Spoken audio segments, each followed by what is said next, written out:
বন্ধুরা মশলা আমার কষানো হয়ে গেছে, দেখেন টকবক করতেছে, উপরে তেল ছেড়ে দিয়েছে, তার মানে বুঝতে হবে যে মশলা কষা হয়ে গেছে।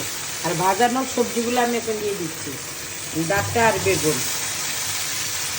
বন্ধুরা এখন ফুলকপিটা দিয়ে দেবো।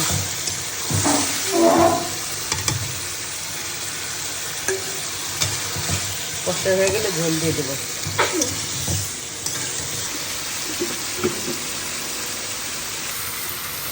বন্ধুরা তরকারি কষানো শেষ, এখন ঝোল দেবো।